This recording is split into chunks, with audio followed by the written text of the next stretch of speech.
All right, guys, very excited to welcome into the program a real ball knower. We don't have a ton of ball knowers on this podcast. We tend to be much more on the pencil pushing variety. I mean, obviously Dylan Laube of the Raiders came on, and Patrick Laird has been on. Brian Hill actually has been on the show as well, but we have a bona fide football coach on the program today, one Mr.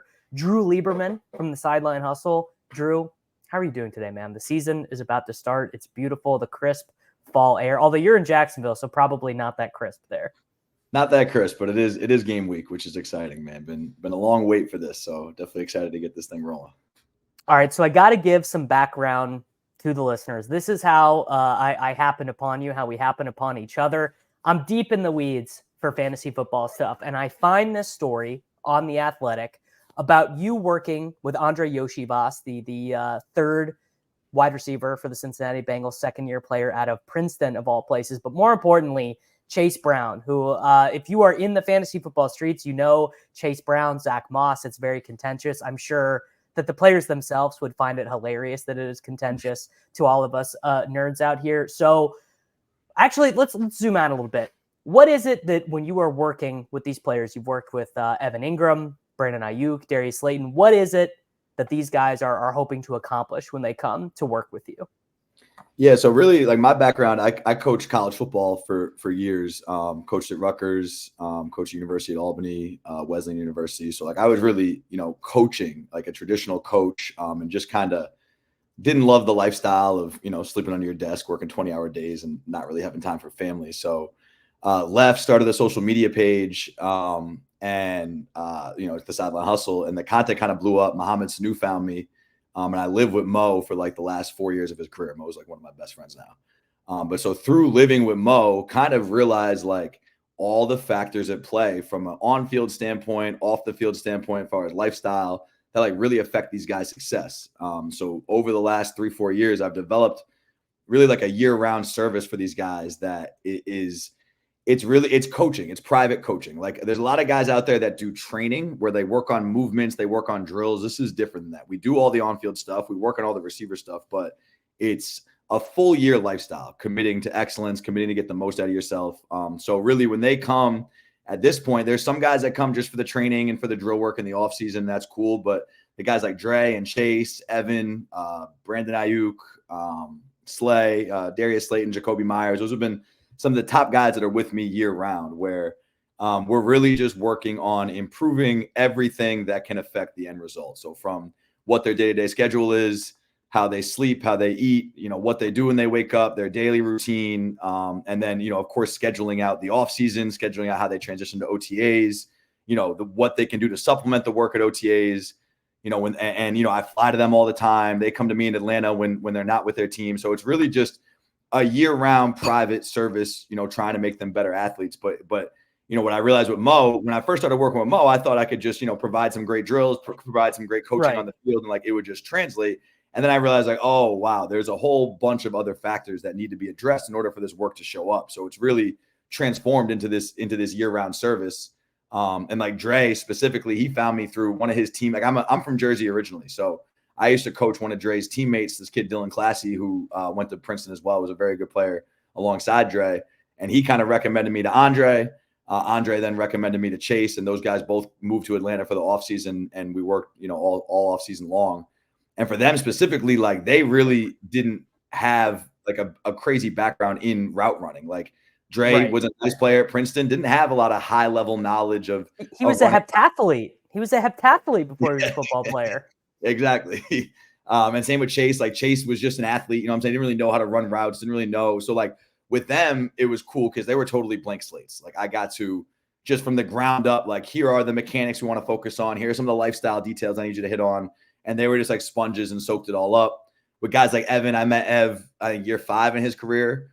Now he's going into year 8, or maybe year 5. And now he's going into year 8. So that was a little bit different because we had a little bit more baggage. Like he had a bunch of drop problems at the time. So the first thing we had to do was clean up his drops and kind of slow the game down for him.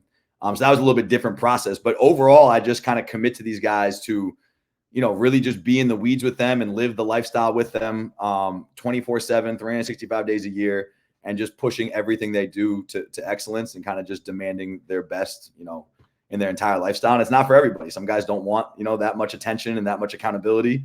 And, some guys are playing well without all that, and they should keep rolling. But the guys who are looking for a different result, I think there's kind of like this myth that you can just train your way through it and just do some drills. And it's like, it takes commitment on and off the field. It takes, a whole lifestyle shift to change your reality in the NFL. And I think at this point, it's been a cool run because there's been really clear examples of Darius Slayton's film once looking one way and dropping the ball. And now last year he had 2 drops. Evan went from 50 catches and 14 drops. The year before we started working together, last year had 114 catches and 5 drops, I think. So there's been some cool, just some cool results of the transformations taking place. And you just kind of, as I've gone through it and seen it happen, you kind of realize that it's just this all-encompassing sort of effort that doesn't really stop. Well, I think for a lot of people who watch football but never played it or never played it at a real high level, you just sort of assume guys get to the NFL and that's the player they are. Like maybe they get to play more or maybe they play less.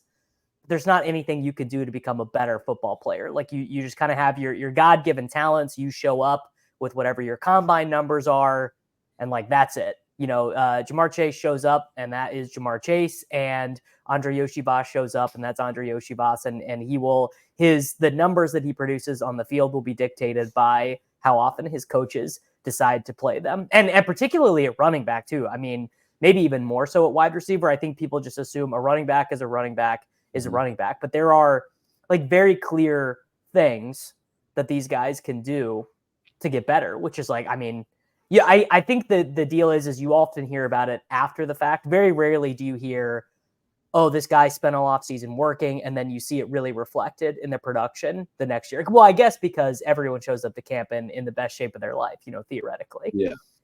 Well, I think what's interesting about that is like the NFL teams kind of look at it the same way. Like the NFL teams don't focus on player development. They evaluate players and then they evaluate them for what they're giving them right now and make judgments off of that. They don't really have systems in place to develop talent. And I never would have thought this role even existed for me, because when I was coaching at Rutgers and whatnot, I assumed that the best coaches in the world were coaching the NFL and they were there to develop talent, but they're really not. They're there to teach them the scheme and, hold them accountable and, basically make sure that what they're doing fits the offense. There's not a lot of just focus on, developing skills. They develop, body as far as strength and speed and things like that. But unfortunately, just like overall, there's just not like you said, it's assumed that players won't develop at this level. And I think that it's just a different process. Having coached college football, like it is different talking to grown ass men that have families, that have egos, that have made a lot of money. And I think like even the coaches themselves probably feel like they can't influence all that. But when you really get into it and get to live the life with them, and I'm lucky enough to, like, most of the time when I travel to these guys, I stay over at their homes. I get to really see the way that they live and see everything from the inside out. You can affect change that way, but like coaches aren't really in a position to do that. They don't have that access to the players. A receiver coach in the NFL, he gets 15, 20 minutes a day of individual period and maybe a 1 hour meeting. I'm lucky where like during the summer, I get unlimited time of Indy, with these guys to just work on the craft. And then we meet on it. We watch the film. I get to talk to them every day in season. So I just have like a lot more access to them and to like kind of an unguarded version of them that allows me to change those things. And even with Dre and Chase, so like you said, you usually don't hear about it till after. And I was shocked that our work even got attention with the Bengals, right. But I guess they showed up to OTAs and looked so different than what they looked like last year. Everyone was kind of like, what the hell did you guys do? What have y'all been doing the last 3 months that like, you just you're catching the ball different, you're running routes differently. And that's when they kind of started to mention me and some of the attention came back on our work, which was cool. But usually, like you said, it's after the fact, after Evan has 114 catches, then they're like, hey, what have you been doing? And then some of this comes to light. It's been cool with them. Kind of, they're still works in progress, but the progress so far has been evident. So, excited to see how it manifests on Sundays. All right. Well, walk me through what a day in the life might be like in off-season training. It's after the NFL draft. They don't have to go to OTAs yet. You're there with Yoshi and with Chase Brown. Like, what would be a day of you guys? I mean, are we lifting weights? Like, what's nutrition like? I want to know. Like, take me 8 a.m. to 10 p.m. What are we doing? Yeah. So like, they'll come, like these guys will come to Atlanta full time. So like Dre and Chase, for example, I think they moved down like mid-February. There's a facility that I work out of, DSA in Marietta. This woman, Lily Abdemelik, who's awesome. She's she's been training. She trained Patrick Willis and Takeo Spike. She's been doing speed and agility and kind of conditioning for like 20 years with the top guys. So I often try to get them into her program for a lot of the strength and conditioning and the change of direction stuff. I really just believe in that program. A lot of the guys that I train with are also in that program. So that helps. Like I oversee some of the, making sure that they're running, making sure they're lifting. I don't actually do that work. I just set the pieces in place and hold them accountable to be in there. So a typical day for them, they'll be in that facility around 7 a.m. They'll usually lift in the morning. They'll run and do conditioning right after. Then they'll go home and eat, rest, and then maybe midday, like those guys will come to me around 3 p.m. and then we'll work on field receiver stuff for 2 to 3 hours, depending on how long it takes. Those two guys, we started strictly on catching. From February 15th to March 1st, we probably spent 2 to 3 weeks just catching the football, fixing some of their flawed mechanics, just making the game slow down. A lot of guys.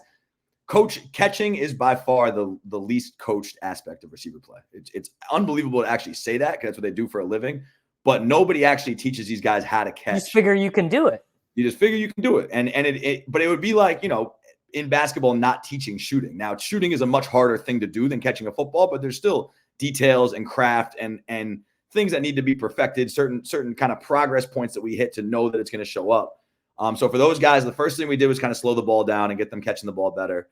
And then just from the ground up, and they're kind of on that schedule 4 days a week. So we'll go Monday, Tuesday, Thursday, Friday, take Wednesdays off.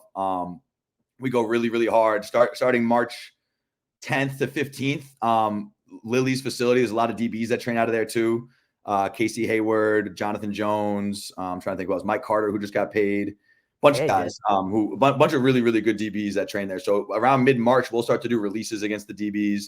Start to do some one-on-ones. So that's another big advantage of our program, is just actually getting real live reps versus DBs live reps all season long. You know what I'm saying? All off season long. So it gives us a cool way to work on some things in private and then actually showcase them and test them in front of competition before we get to OTAs. So a lot of the progress our guys make, like, we're not surprised by it, because we were killing some of the best DBs in the world, in the one-on-ones. We were having success against, when Dre was having success against Mike Carter, I have a ton of respect for. I knew he was going to have a great year. And just the way we kind of have the whole system set up, just from and then, just making sure that they're lifting, they're running every day. And then really the biggest thing I hold them accountable to, because they really do work out 2 to 3 times a day, is the recovery. The biggest mistake guys make is they want to push their body, but they don't match it with as much recovery. So in the evenings, they'll get needled. We have I have this guy, Lance, who does a lot of needling work, which helps relieve their muscles of soreness. They get massages 3 to 4 times a week. And then different guys like different things from there. Some guys have a chef. Some guys do meal prep. We have different resources where, we have private chefs around they can hire. We have people that do meal prep they can hire. But just essentially like checking the boxes on all of the things that will affect the end result. And once we kind of have the lifestyle in place, then it becomes just the skill development, really working on the craft. And then a lot of it becomes the mental development. I make them read a lot of books, we have a lot of really dark conversations about what's your reading list? What if someone comes to Drew, it's like, all right, we're training this off season, it's downtime, it's 8 o'clock, we're about to go to bed. What's the reading list? So first book is a book called Relentless by Tim Grover. Tim coached Michael Jordan. Tim kind of filled a role that I fill for Michael Jordan, Kobe Bryant, Dwayne Wade, a lot of guys in the NBA. Tim's been a great mentor of mine. When I was living with Mo, me and Mo worked with Tim pretty regularly. So he's been a huge asset of mine to learn from. Obviously different sports, but very similar service. So he wrote a book called Relentless, which really talks about just the sacrifices that need to be made to be at your best and really achieve at that level. He also wrote another book 10 years later called Winning, which kind of doubled down on that. That's another book I make them read. There's a book called How Champions Think by Bob Rotella, who's a sports psychologist. Incredible book, and really teaches you like how to be confident in yourself and how to block out all the noise. This book called Chop Wood, Carry Water by Joshua Medcalf. Another similar concepts to Relentless and How Champions Think, just a little bit easier read. That's usually Relentless, and then Chop Wood, Carry Water will probably be the second book I give them, and then they'll read Winning, they'll read How Champions Think. I just finished a book, 11 Rings by Phil Jackson, that I make them read. Book came out this offseason called The Creative Act by Rick Rubin. It's another one that's been really cool. Yeah, and that one's cool because that one kind of teaches you how to create something out of nothing, which in a lot of ways, like that's what we're doing. Like we're we're creating something. It once looked this way. We're affecting change to make it look another way. So that book had a lot of really cool concepts that applied as well. But I'm always reading, like I read constantly. I'm always trying to find new information. I also read those books I mentioned over. I listen to Relentless and Winning every single day in the car on the way to training, just to kind of get my mind right. I've probably listened to each one 200 times, but it's just like, it does something to me mentally. I think I've spent so much time with it. So, just a lot of those books provide us with the principles we need to just, it gives us a framework. Like I think, it's lucky enough that we've got to witness that level of greatness, and they wrote about it for us to study. So like, it's only right that we read it and try to improve it. And we're going to write our own book in the next few years and expand on everything that Tim and Bob Rotella and these guys have kind of studied and add our piece to it. If you love those, you would love David Goggins' book. I think you'd love Can't Hurt Me. Funny thing about that book was me and Olamide Zacchaeus, who plays for the Commanders now. I've been coaching him for like 7 years.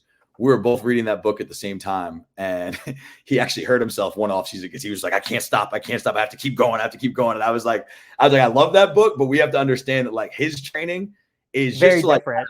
It's very different. Like we are performing. He's a psycho. You know what I'm saying? He's psychotic. We can't wear our bodies down quite that much. Like we have to be able to perform at the highest level. So I love that book. I think it's a great book, but it was one where I was like, oh, we gotta tailor. We gotta pull back just a little bit. But definitely, David Goggins is awesome. I love everything he talks about, everything he stands for. I assume you are you're well versed. Are you a Huberman podcast listener? Andy Galpin, the Perform podcast. Like I'm picking up the vibe that you would love that stuff. Yeah, I like Huberman a lot. I haven't heard who's the second guy you just mentioned? Dr. Galpin. He's got a podcast that is very like high performance based. It just started this last summer, but it's on the same like podcast network as Huberman. I think Huberman funded it. That's awesome. I'm writing that down as we speak. It's very similar, and it's like, it goes very in depth on the, blood testing and mm-hmm. what lactate does. Cause I would assume that a lot of these guys, very high level athletes, something I've realized, is that a lot of these guys get to the NFL and they have never had to think about how good they are at the sport because they've always been so good.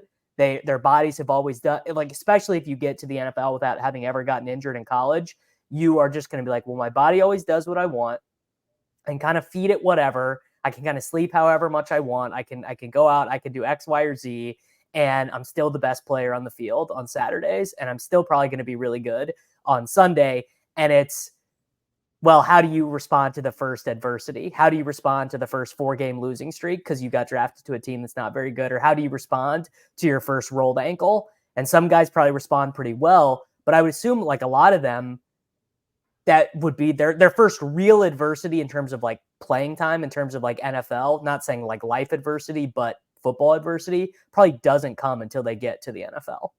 100%. And I always say that your career in the NFL doesn't start till you get punched in the mouth for the first time. And, so like even me and Evan and I were literally just talking about this. Like we had a very deep conversation about this, but he was telling me how he's been the best player on the field since he was 8 years old. And, that kind of him making plays on the field always brought his family together, brought his friends together. And he was making plays from 8 all the way through Ole Miss, all the way through, he had a great rookie year for the Giants. And then all of a sudden the play started to slow down. All of a sudden he started to get covered. All of a sudden he just like everything started moving fast. He's living in New York. He wasn't living a great lifestyle. And he talks about how like he had zero experience with like not playing well. Like the first time he didn't feel like he played well was as a, 26-year-old, highly paid, rookie, player in the NFL with huge expectations in the biggest market. And then he had the year where he dropped all those balls, especially the game winner. He had an unbelievable amount of drop balls that went for interceptions. It's incredible to watch that 2020 film and how bad, like not only were the drops bad, but just the results like went as badly as they possibly could. And like he was in a really dark place. And a lot of ways, the way Evan has transformed himself, I don't know if there's another example in NFL history of that, of someone's career going so clearly one way and him turning it around to where now he's, one of the best tight ends in football. It's been pretty remarkable, like what he's done, what we've been able to do together, but really his commitment to excellence in really dark times in a market where they love to hate on him. Like they love to tell him how much he sucked. Oh, yeah. It was hard for him to ignore it. So like I think that's for whatever reason, right? Like I am introduced to these guys usually right before a crisis, and it's almost like God brings them God connects us right before the hardest time of their life. I always think it's going to be smooth sailing and we're going to come in and just make them better. And there's always some sort of reverse, even with Brandon Aiyuk, you know what I'm saying? Like everything he went through this offseason, like it was important that I was in his corner and we could stay consistent with the work, even when he wasn't going to camp. You know, I was traveling to him. Yeah, how would that work? So basically, he is working out this contract extension, and he's not practicing. You know, he's not getting the reps in. But I assume you're trying to be pretty conscious of like health. You're like, well, I don't know if I want him having live reps versus. Well, what do you do with that? Because getting hurt would be brutal.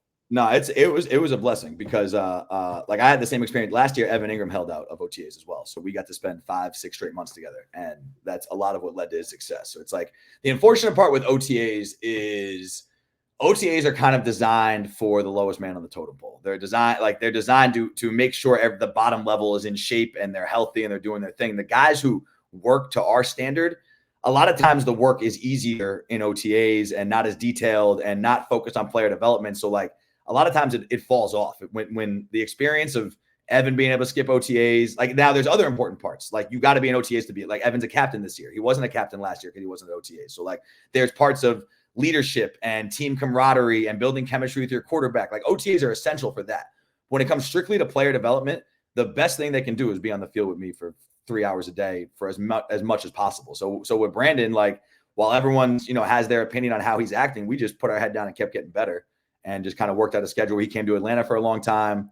I went out to see him in San Francisco a couple of times while he was out there holding in and whatnot. And he was just committed to like, hey, I'm handling business on one end, but like I still need to get better on the other end.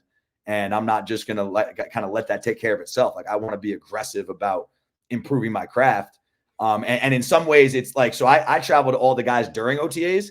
That's actually harder because they have so much work. They're lifting, they're running with their team. I have to be much more cautious with what I do with them.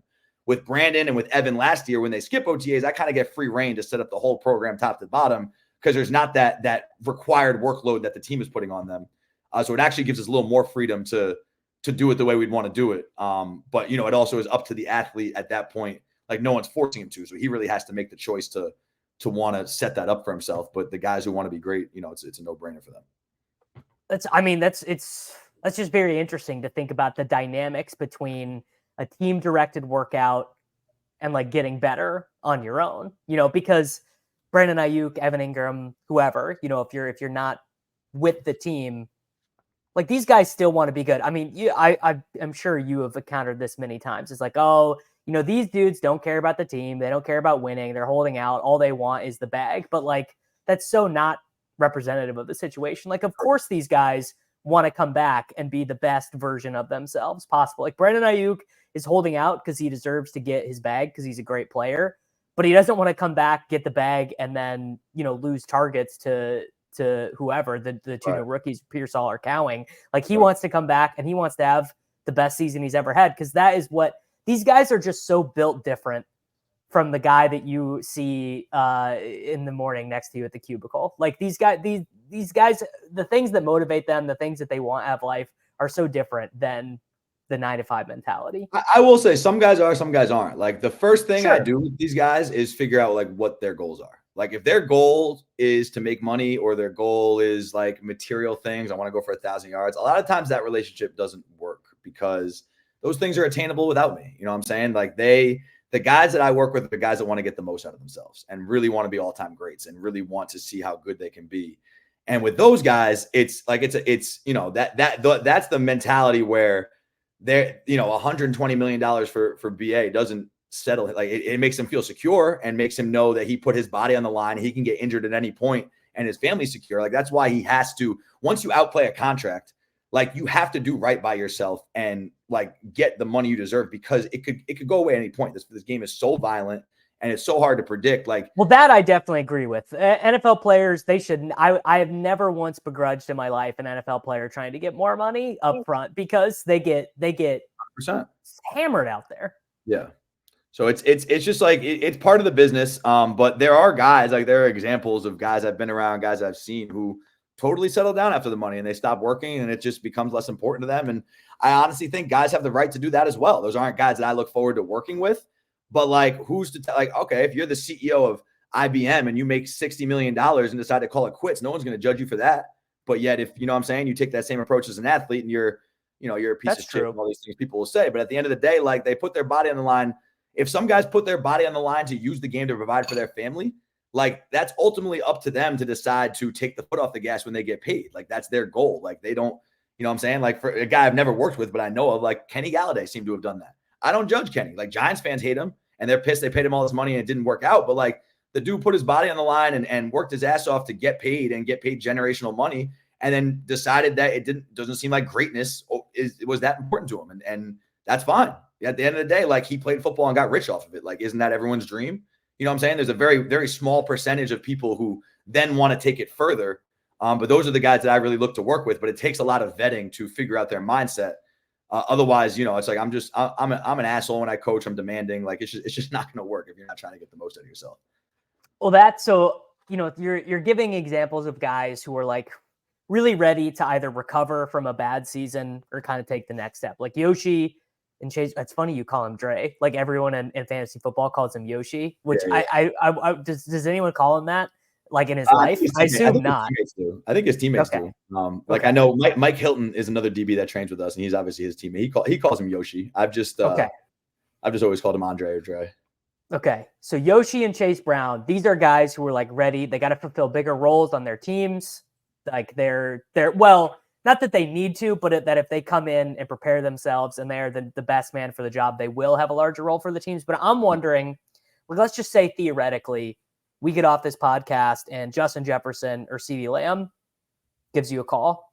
Like, literally the best guys in their position. Justin Jefferson, the most yards per game of any NFL player ever in terms of receiving yards per game, first 4 years of his career. So he doesn't get much better. Justin Jefferson's like, bro, February 15th, I'm showing up to Atlanta. We're working out.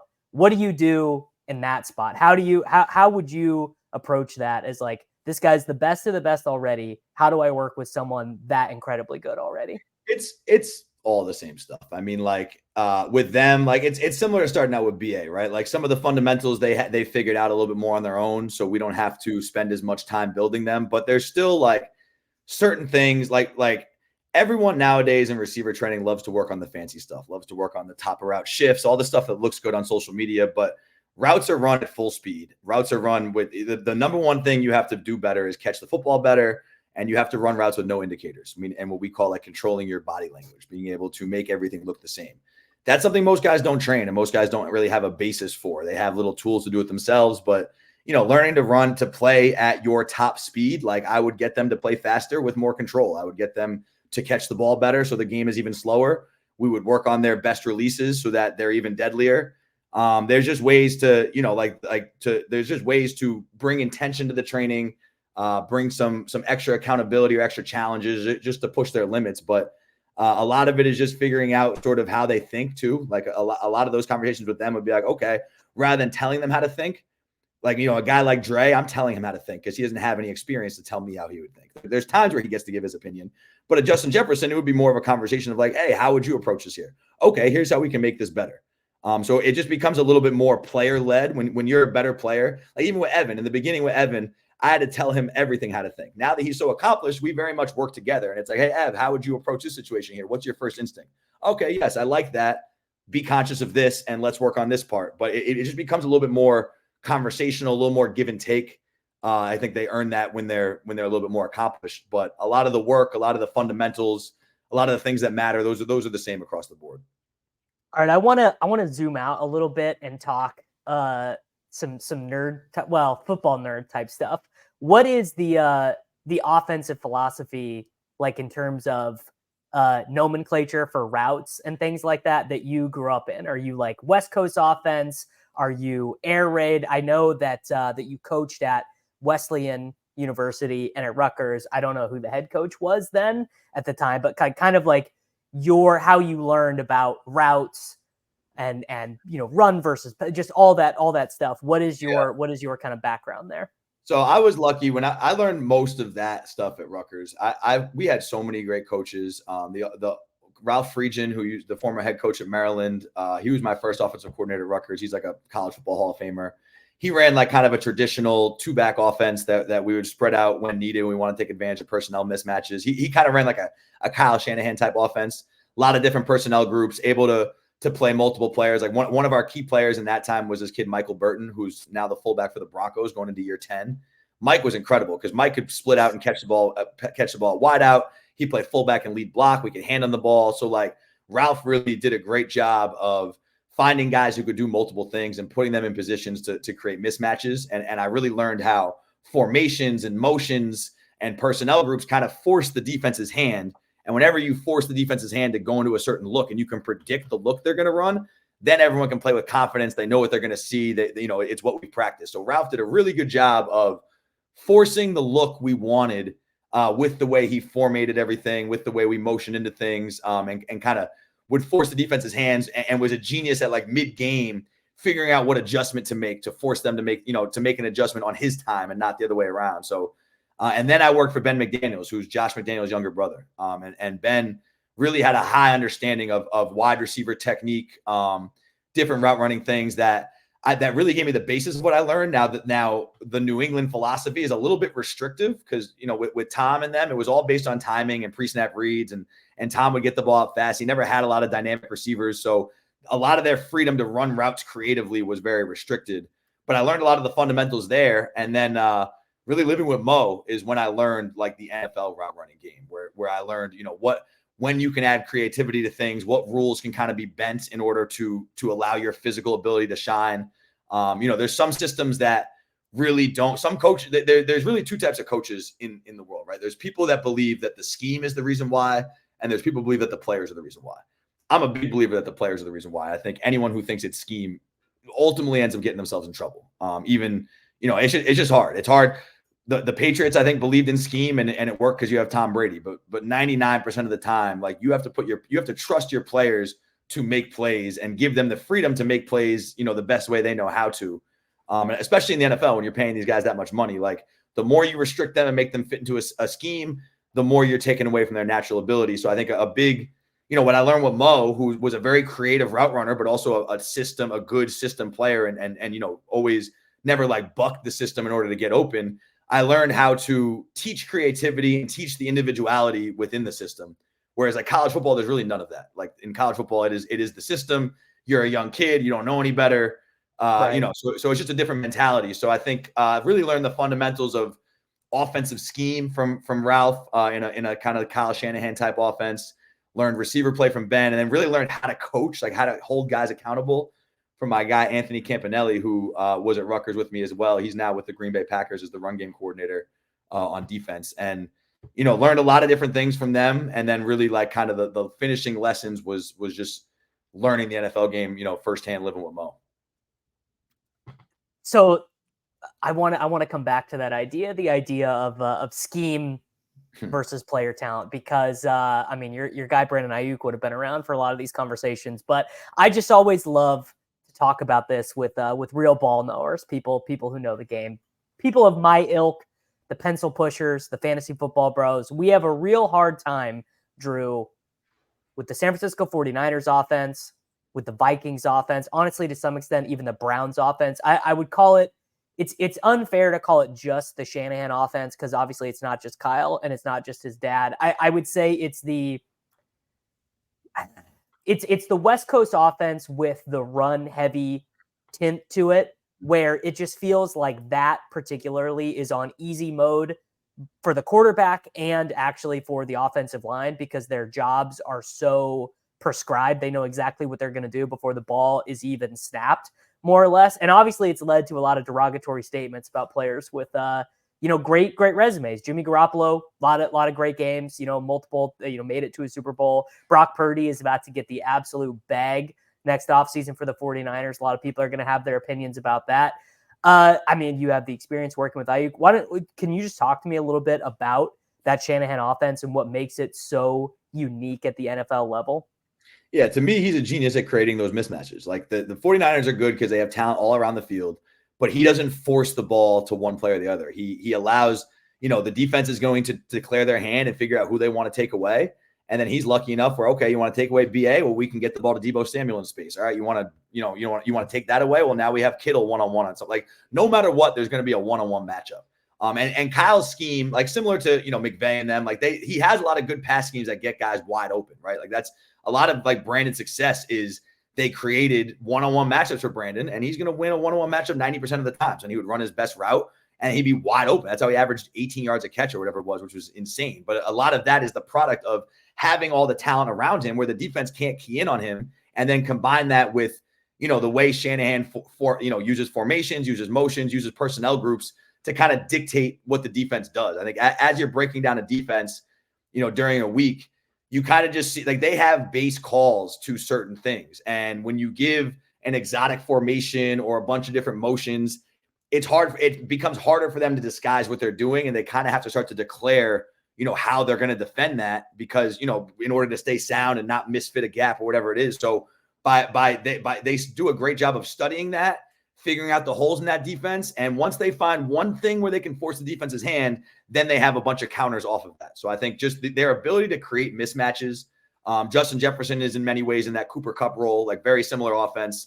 And the whole thing's built around him. But at the end of the day, they have to have some talent around him where if you decide to double Justin or double Cooper Kupp and you take him away, we got to have other guys that can win. And then once they're winning, it forces the defense to balance back out. And we get a one-on-one matchup to our best guy. We're going to continue to feed him and trust his ability to get open. So I think they're like to be those offenses are the perfect combination of trusting your players and scheme. Like I think the scheme is designed to allow their players to make plays.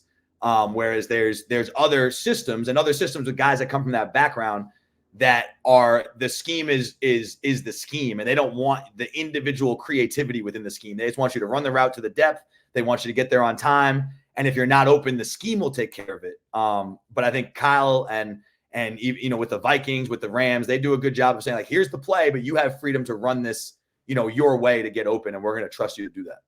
Yeah. I mean, look, I don't want to name names here, but I can, because it doesn't matter to me. Cliff Kingsbury is the number one example of that, where I actually love Cliff's scheme. Like if you let me change lives and like I could go be an NFL offensive coordinator, I would totally build an air raid scheme where basically every play we run is some variation of mesh, and my quarterback kind of just has the freedom to put the ball where it needs to go. But it's overfitting. It's leave your star wide receiver on one side, leave him on the left. He never gets to go. I mean, look at what McDaniel does with Tyreek and Waddle. Those guys have a free release like every snap. They never Tyreek gets jammed like 3 times a game because he just almost always has a free release. Whereas like Terry McLaurin this season, guess what? Like you're just going to have to beat these really great cornerbacks. You're just going to have to be better than them every snap. And it's not to say he can't be, but it's just a tall task to be like, all right, Terry, you're going to be up against this guy for 37 dropbacks this game, and you got to beat him 15 times if we want to win this game. Like you just got to beat this guy one-on-one. And it's so frustrating because I can see what Cliff is trying to do. I can I can watch it and I'm like, man, this is so close to working, but it's overfitted. The players don't have enough creativity inside of that system, which is, you have the best players on earth. You're an NFL coach. Like you should give these guys more license. And I think that's part of the growth for all these coaches. Like the NFL game is different than the college game. And I think that is sound. That philosophy is sound in the college game. And I think, I think Cliff, being around, because I work with Zacchaeus for Washington, and he's stepping into a big role there. I think it seems like he's growing a lot and giving guys more freedom. And I think that's kind of the hardest adjustment to make is like when you're coaching grown men who A, get paid more than you, and B, have been doing this for a long time. Like it's kind of required to give them freedom. And if not, then you better be right. Like these plays better fucking get us open. These plays better, like you gotta be right if you're banking on only the scheme. And I think there's always, in the best offenses, there's always that give and take where, the more Terry wins those one-on-ones, like I believe in the philosophy because if you believe Terry is good enough and you give him the chance, he should win 80 to 90% of his one-on-ones. And then the team has to play cover 2 over him or double him. Now someone else is going to be open with a one-on-one matchup. It should open up other things. So in a lot of ways, when you have that dominant X receiver, it's kind of what I was talking about with Ralph's offense and Kyle's offense. Like that, it dictates the defense's hands. They either have to believe that they have a corner who can match up with him, and we're going to live with that guy on an island all game long, or they're really worried about that guy wrecking the game, and they have to tilt the whole defense to cover that guy, and then everything else is open. But you're right. It's a lot of pressure on that receiver. I think the funny part about that is it's probably what the player would prefer. Like he probably loves the idea of getting. Yeah, I mean, look, DeAndre Hopkins there with Cliff. I'm sure he was like, brother, put me on an island. I'm beating this dude every time. I'm going to have him tapping out. I'm going to have this corner wanting to give up and go to the other side of the field. So I can see why. And like, I'm rooting for Cliff. I rooted for him the whole time. Kyler's one of my favorite players. Like, I'm not meaning to besmirch Cliff, who has accomplished many great things in his life as an NFL coach. But it's just such a difference watching McVay, watching KOC, watching Shanahan call these plays. And I'm like, I don't think a defender has been near Deebo Samuel when he caught the ball within 5 yards of him, like once this whole game. And then watching, Greg Dortch have to beat one of these really great defensive backs. That I did want to ask you about this. I want to ask you about Sam Darnold and the Minnesota Vikings. So they lose JJ McCarthy in the preseason. He has to have this meniscus repair. From a real football perspective, from a fantasy football perspective, I find that all fascinating because Darnold is one of these guys who, as we're talking, kind of reminds me of what you're talking about. Like, you want to talk about a guy who's been punched in the mouth. Has any guy been punched in the mouth more than Sam Darnold? Drafted to the Jets, just ends up in all these terrible situations. Basically every coach he's ever had gets fired. What do you make of that situation, and what do you think the Vikings might look like this year? I mean, I think Sam's a good player. I think so much of quarterback is mental, and I think playing in New York, if you don't have immediate success, is a hell of a thing. So I think like with him, like I think he's good, and I think a lot of it just comes down to like a program that believes in him and is going to put him in position for success. Like, they have talent at the receiver position. They've got the tight ends coming back in like a month, so like they have a bunch of weapons. From I don't know how good they're going to be. It's hard to tell. I do think he's good enough to get those guys the ball.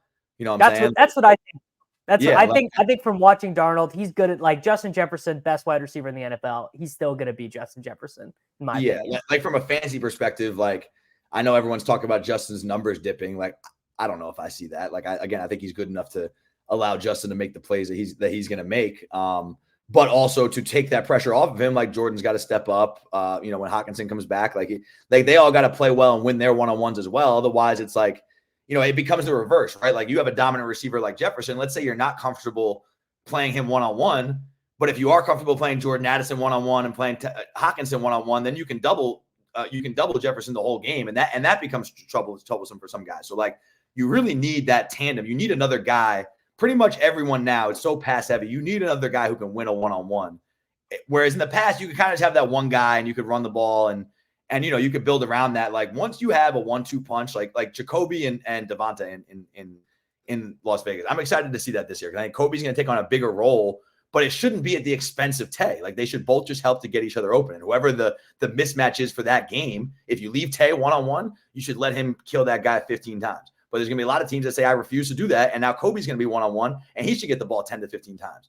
And I think if everyone's willing to be unselfish, from coaches to players to quarterbacks, and take advantage of those mismatches, it's a similar situation to the Vikings, where if that number 2 guy is good enough to make the defense pay when they're one-on-one, everyone's going to have more success for it. It's another thing I'm excited for Darius Slayton in New York. Like, I think Malik is going to help him a lot, like have one-on-one matchups and see the second best corner. And like having 2 really good players that demand attention from the defense should only be good as long as the coordinator and the quarterbacks understand and, everyone buys into kind of how it plays off each other.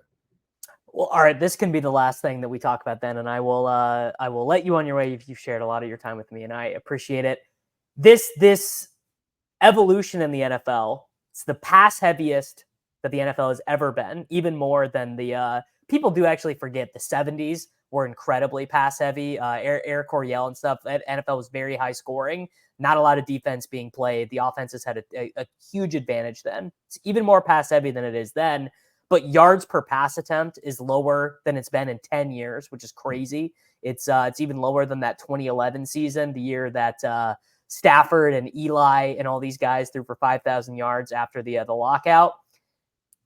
Most of the reason being the 2-eye safety stuff. Like basically teams are going against the Bills, they're going against the Chiefs, even the Ravens. They're just saying, which is crazy to put 2-eye safeties against the Ravens. Like you would think that the Ravens would just smash you, but they really weren't able to do that last year. I give you credentials, your offensive coordinator, or just a consultant. Let's say you're just consulting with some of these high-level NFL teams. What are you telling them to do to bring back explosive passing, to bring back deep bombs, to bring back 20-yard passes? What is your solve for that? I mean, I think like that's what defenses are doing now is they are doing everything they can to prevent that and making you play good offense and like complete a drive. And I think like in a lot of ways, like that's what you should hang your hat on. Like I think as soon as you try to bank on the big play and you try to create the big play, like, that's hard. Like I think you need to establish the run. You need to establish quick game. If they're going to play over the top, then we need to be able to, be professionals and consistently throw the ball underneath and move our way down the field. And I think, there is an obvious change in some less man-to-man, giving you different zone blitzes and confusing schemes, and just essentially saying like, hey, we're going to take some chances. We're going to pressure the quarterback, but we're going to leave guys over the top to prevent that big play and make them, execute against the blitz 5 or 6 times in a drive. I think at the end of the day, like that, like you need to make them pay for, like you need to, like the defense in a lot of ways has to dictate. You have to be a good enough coordinator to adjust to what the defense is giving you. And if they are preventing the big play, like we have to be consistent enough to beat them in the run game with 2 high safeties, to change the formations that we have numbers in the run game to be able to run to one side or the other, and then to be able to hit the intermediate stuff and the underneath stuff. A big thing we focus on as well, to take advantage of that is yak. Like a big, Evan, Slayton, Kobe, Aiyuk, I think one more, all had career highs in yak over the last year or two, since we've been working together. And I think that's like a big thing with Ev, in particular. Like Evan's big focus this year is becoming more of a downfield threat. But last year, we really just wanted to be the safety blanket for Trev and just really be the guy that could catch the ball, bail him out of trouble, and then create big plays with his legs. I think that's becoming a bigger focus is, the Deebo Samuels, who like Deebo's not the best route runner in the world, but you get him the ball in space and he can take a 5-yard pass for 25, 30 yards. So I think like a lot of times, the defense is going to, the offense dictates things, but the defense is going to decide like what kind of risk they can live with. And if they're all deciding that they can't live with the risk of a big play, we have to be good enough to execute and put together drives and not rely on that huge play. Whereas I think in the past, like a lot of, I also think part of it is like cornerback play has improved. Like you watch these corners from back in 2011, they all stunk as far as their technique. There were very few really good corners. I would not have thought of that. That's a very interesting point. I really would not have thought of that. Yeah, like, I mean, I think receiver play has improved, but I think as a result, like DB play has improved. You watch what Snead does. Like we get real high level with this, but Snead and a few of these other guys that like they've kind of changed. Like they see what all these guys are doing to the line of scrimmage and all these. And they just kind of play over the top and back up over that and say, hey, do all your shifty shit right here. I'm just going to watch you do it and make you run a real full speed route and beat me. And like I said, I think a lot of guys aren't trained to do that. They're working on a lot of this fancy stuff that worked 4 or 5 years ago when DBs were less educated. And I think DBs are becoming smarter and coaches are putting them in chances to be successful and just mitigate that big play opportunity. And these DNs are crazy fast, crazy athletic. So they're just banking on like, if we can make you run a 4-second route, the pass rush is going to get you before we get open rather than, playing hard press coverage. And if I don't jam you right at the line, the play's already over and it's going to be an 80-yard touchdown. They're just kind of playing a little bit smarter because receivers are getting so good. That's just it's kind of just the nature of it to survive for them. Okay. True last thing. Then I'll let you direct people towards the sideline hustle. I'm a Chiefs fan. Love rooting for my Kansas City Chiefs. I want your synopsis, your opinions on Xavier Worthy's ability to be a first-round wide receiver, to be a guy who's just on the field 80% of the snaps, running routes, not getting blown up in press coverage, all that stuff. Your real quick Xavier Worthy thoughts. Yeah, I'm not gonna lie, I haven't studied him a ton. I've seen some of his workout clips. I've seen a little bit of the preseason stuff that's been going on. I will say that there's really only been one really fast receiver that's turned himself into a complete player, and that's Tyreek Hill. It's very hard because when you're just playing that fast and you're used to relying on your speed to win all the time, you often don't focus on technique because you don't need technique to win. You just use your athleticism. It's a lot of what happened with Evan. Evan was one of the most athletic tight ends, we've ever seen coming out of college, all this stuff. So no one taught him the details of route running. They just said, you're big, fast, and strong. Go play big, fast, and strong. So I think it's going to be really important for the Chiefs to put him in positions to take advantage of his strengths. And then he's going to have to really work on his craft to be able to have a different bag of releases, to go against the different style corners he's going to play, to be able to work on the breaks at the top of his route, to be able to work on his hands. All those things like take time. But I think in year one, you have Travis Kelce, you got everything they do with the running backs. You obviously have the best quarterback ever. They have to just put him in positions to take advantage of what he can do well now. I think it's something that like Seattle did really well with DK Metcalf. Like DK came in with a lot of limitations, and he couldn't run every route, but they didn't ask him to run every route. They asked him to run hitches and go balls and posts, and they built a scheme around his strengths. And then over time, DK has developed himself and become better at some of those things and can run different routes. So I think, and luckily for the Chiefs, they're good. Like a really hard thing is being a first-round receiver that needs to develop, and you come into a bad team. And so now they're asking you to do things you're not capable of, and now you're in your head, and it's just a whole shit show. So I think for Worthy, they don't need him to win 15 one-on-ones to win a game. The scheme's going to take care of it. Pat Mahomes is going to take care of it. You got the best tight end who ever lived. Like, they have a lot of other things going for them that should take some pressure off of him and allow him to be that kind of big play spark. And then, the better he gets, the more, different routes you can trust him on, you can kind of build around that. But I think the key for that is just like not overloading the kid, allowing him to be himself, and developing plays that allow him to take advantage of his strengths. And I think Andy Reid's a genius at that. So I have no doubt that he's going to be successful. I just, Xavier will determine how good he is, because at a certain point to take that Tyreek Hill leap, Tyreek Hill has great releases. He can run he runs routes at 4.3 and can stop at 4.3. That's so true. No one ever gives Tyreek credit for being like an absolute technician. He's unbelievably good at being a wide receiver. He'd be a good wide receiver at 4.6. He wouldn't be as good as he is, but he would still be a really good wide receiver. He's unbelievable. I mean, I coach a few like short, fast guys, and like he is the standard. It's like you watch him play. It's not just speed. Like nobody plays faster than him, longer than him. Like he never slows down, never gets tired. He squats 500 pounds every summer. He builds his leg strength. Like he's a true professional. He's awesome. Like he is the model for shorter, faster receivers. But it takes a lot of work, and he's put a lot of effort into his craft. I know he's worked with my guy, one of my mentors, Keith Williams, Coach Dub, who's the receiver coach for the Saints now, but he's put a lot of work with him in the offseason. Coach Dub also trained coached Devontae Adams in college. He's found the right mentors and found the right work and kind of developed himself. But, Xavier's going to have to make those same choices in his off time in order to kind of see that same progress. Yeah, I 100% agree. All right, let's get you out of here. Tell the people, if they're not an NFL caliber wide receiver or pass catcher, how they can engage with the Sideline Hustle.